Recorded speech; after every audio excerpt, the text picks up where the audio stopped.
Hello, welcome to Product Digest channel. I see that you've come from a faraway land. Sit comfortably, enjoy the fire, and let me tell you a story on why storytelling is so important for product managers. Let's begin.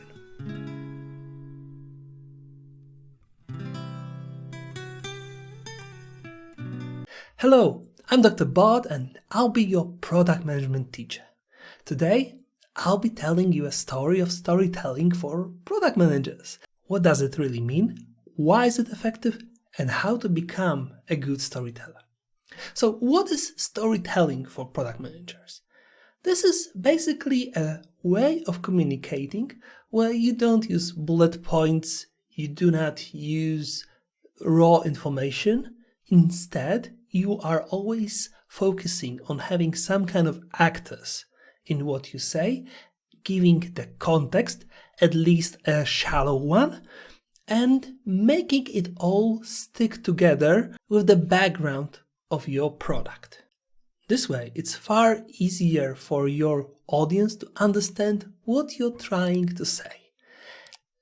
Instead of just naming a feature, for example, you name it, you say what it does, what's the benefit, and how did it come to fruition, and what is the expected outcome. It's a story of an idea that then was developed, committed, and research was taken to estimate what is going to happen after the feature is implemented. People really like context. People like to know where you're coming from. While the best product managers are data-driven, storytelling prevents you from overcommitting to communicating raw data and helps you to put them into context, perspective, and having the certainty that the impact is understood and the numbers mean something. People don't think like computers. They don't like bullet points. They don't like a lot of text. They like stories. We have not changed that much since we were all in caves and making sure that our knowledge is passed from generation to generation by, storytelling. If you are a good storyteller, you really are excellent at conveying your vision, strategy, progress, and what any item on your backlog will mean for the product itself. Also, it allows you to be in the spotlight in a good way, without being fully of yourself, without trying to be in the middle of attention. You just draw it naturally, in a modest way, and in a way that's rememberable, that helps you to make an impact. Okay. Hopefully I have convinced you to the storytelling approach. Now let's think on what to do to become a good storyteller.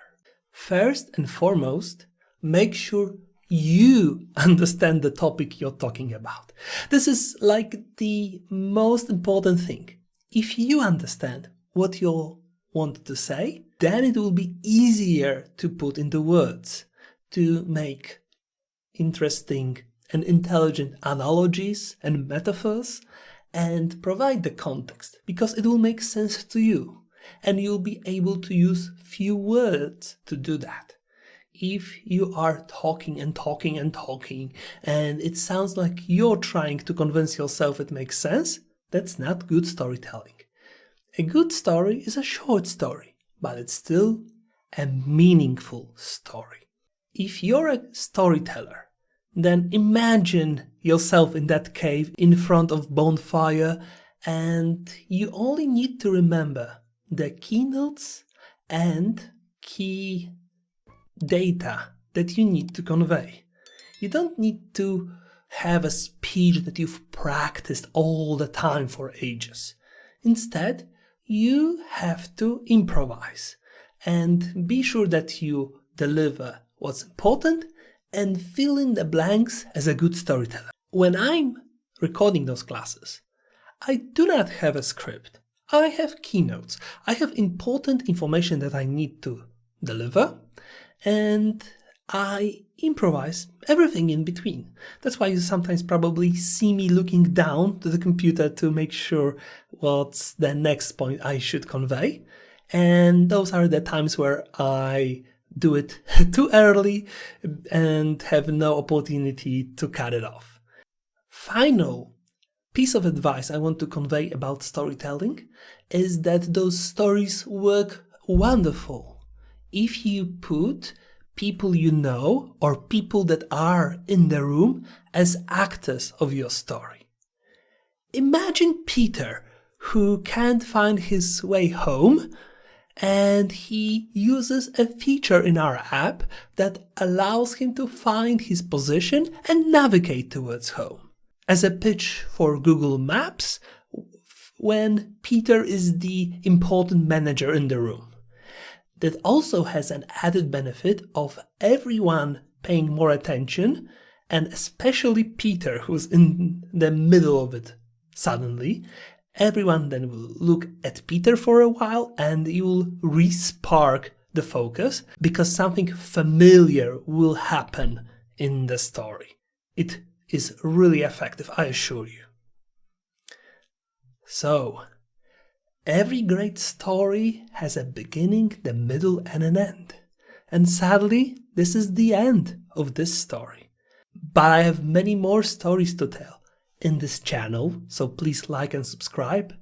On Medium account, I will leave the link in the description below. Same for my Twitter channel. And finally, there is my Udemy product management course that tells you a story on how to become a great product manager with practical examples. This is all for this video. I'll see you next time, next week. Goodbye.